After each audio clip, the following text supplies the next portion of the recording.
Okay guys, so this is the CCA Lyra, and in this video I'm going to share with you my thoughts and opinions about this IEM.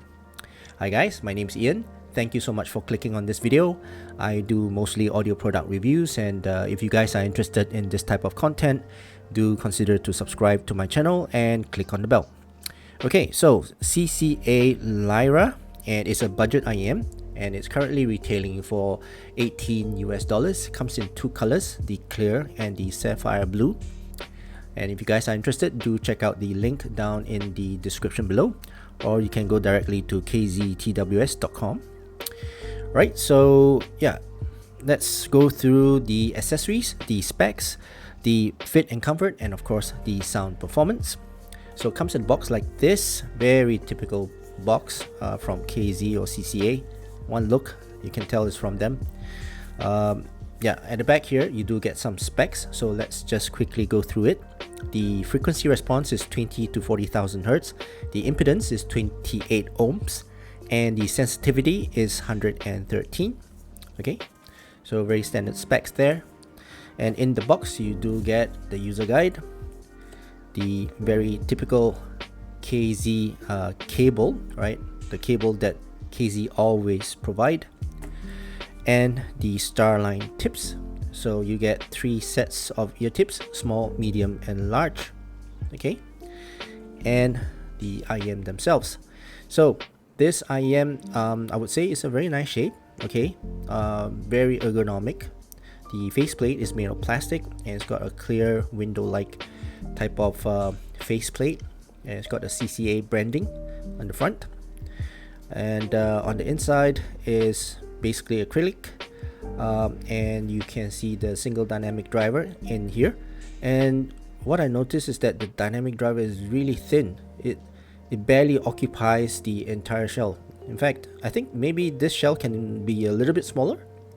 Look at the size of that driver. Okay, it's very thin. You got a 2-pin connector here, and you got a nice fin on the inner shell. The nozzle is narrow type, a very narrow type of nozzle with metal mesh. And yeah, so that's about it for the shell, a very typical in-ear monitor shell. The fit and comfort, this fits me very well. Okay, it fits me very well.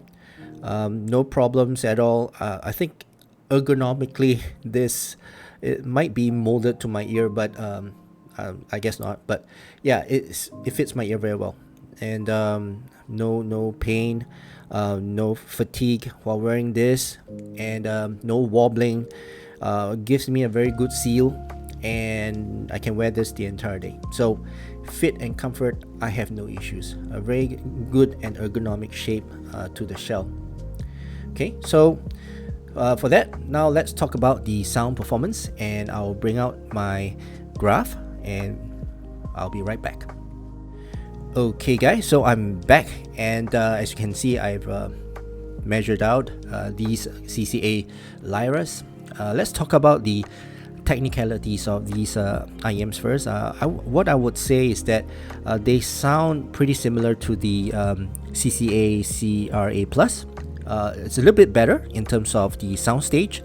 Soundstage is wider, it's got good depth as well. I think soundstage is quite deep as well. Sound separation is okay, not fantastic, but it's good. It's got good imaging, right? You can actually pinpoint the location of the instruments. Sound separation is not bad, and detail retrieval and resolution is good, right? It's not the best, but it's good on average. And based on the price that they are asking for, I mean $18 US, it's already very good as compared to some other brands. Okay, so in terms of technicalities, I would say this is pretty good. I mean, as compared to the CCA CRA Plus, right? This is a little bit of an upgrade in my opinion. The tone and the timbre is a little bit warmish to neutralish. Very good tone, and very natural tone. So the note weight is okay. It's not too light and not too heavy as well. So very good note weight as well. Doesn't sound very lean or dry. At the same time, it doesn't sound very warm. So it's somewhere in the middle. Yeah. Okay, so let's talk about the sound signature. So for this, it's just more of a balance, I would say. Yeah, nowadays KZ is almost getting that balanced tuning, right? So it's pretty, in fact, very close to the CCA CRA plus, and the CRA plus, I would say, I mean, as compared to this one is a bit more of an upgrade, all right, in terms of the driver and also the tuning at the back here. The front is exactly the same, it's just that the back here is a little bit different. Okay, so in terms of the sub bass, is rumbly. The rumble is good. It's a good extension to the rumble. Nice note weight to the rumble as well, and it's controlled. All right, and the tone of it is more of a neutralish, warm type of rumble. So pretty okay, pretty good rumble. Okay, so let's talk about the mid bass. Mid bass is thumpy as well, and it's got good forward mid bass, impactful. Does bleed a little bit, but it's not too much. It's controlled, and it's got good impact and good punch. Okay, so carries a good heavy note weight. So mid bass is pretty good, and in terms of the coherence of the sub bass and the mid bass is pretty good, right? So the bass is pretty fast, right, and in sync with the track itself. The mids, in terms of the mids is a little bit recessed, right, but it's not a lot, but you can actually feel that the mids are pretty good. Instruments, they are a bit laid back, but you can feel that their presence. Though the bass, the sub bass and the mid bass, they are a little bit on the forward side, but the mids still can be heard very clearly in the mix itself. Instruments like the pianos and the violins and the trumpets, they sound a bit warmish, a bit heavy note weighted, and a bit laid back, very soothing to listen to. In fact, I would say the word to use is very musical. It's not the brightest, it's not the most forward instrument, but it's a very musical and easy to listen type of listening experience. For the vocals, male vocals, they sound, again, I think the word to use is musical. They have that little bit of that authority, but they are not very in your face type of presence, and they sound good, a little bit laid back, and they've got the nice tone, natural tone to their presence as well. So I would say male vocals, they sound coherent with the mix itself. They don't really stand out, but at the same time they don't sound very far back or laid back. So a very coherent mix for the male vocals.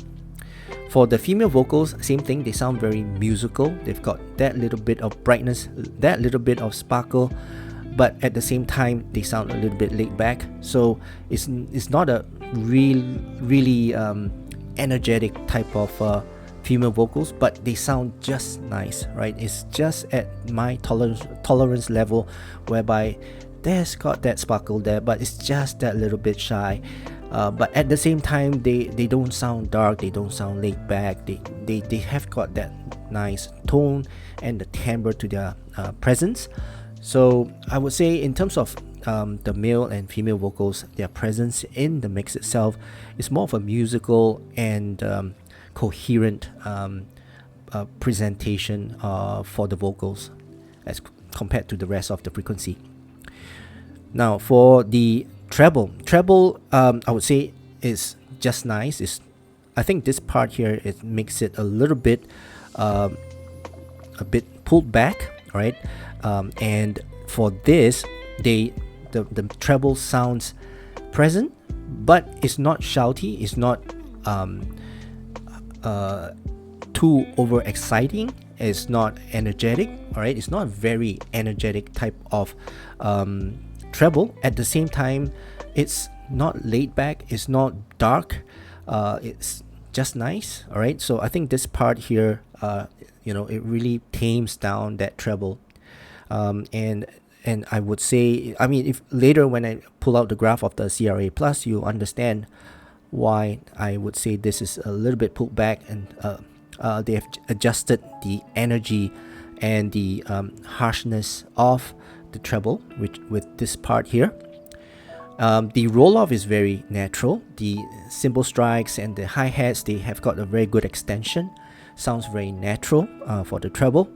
Yeah, so in all, the clarity of the treble is good, right? And it's very nicely, naturally rolled off. Okay, so that's for the treble, right? So in a nutshell, right, this to me is a very musical pair of IEMs. Whatever you throw at it, it plays out a very musical and easy listening experience, and it's really nice and clear. So I think my experience with this is that I just feel relaxed when I'm listening to this. It's not a very in your face or energetic type of IEM. At the same time, it's not dark, it's not dull, it's not laid back. It's just nice. Okay, so let me just quickly pull out CRA plus, the graph of CRA plus. So CRA plus is purple, and Lyra is the green line. So if you compare the two, the bass and the mid bass and the mids, they are exactly the same. The only difference is this part here. Okay, so this is where they tamed that treble, where it makes it not so energetic. The extension is not so how to say, harsh. Okay, so it's a pretty good extension, I would say, and the roll off is pretty good as well. But other than that, this to me sounds a bit more musical, a bit more wide in terms of the soundstage, a bit more air. Okay, a bit more air to the soundstage as compared to the CRA plus. Okay, so yeah, so in terms of comparing it with the CRA plus, I would say it's an upgrade. But other than that, for the bass and the mids, they sound almost the same. Right, so that is my overall impression and review of this CRA plus. Overall, I would say that this is suitable for most genres. Right, if you listen to pop songs and R&B, jazz, EDM, techno, yeah, this is pretty suitable. And for those who just want to have a relaxing listen to your classical songs and not to really hear every single detail and analyze every single note, then yeah, this is also a good pair to use just to have an easy listening of your music. Okay, so yeah, it's just $18 as a budget IEM. And again, if you're interested, do check out the link down in the description below, or you can just check out kztws.com and take a look. Right, so that concludes my overall impression and review of this CCA Lyra. If you guys learned something from this video, do consider to give this video a thumbs up, and also please subscribe to my channel. Right, so that's it for now. Thank you so much for watching my video. I see you again in my next video. Cheers.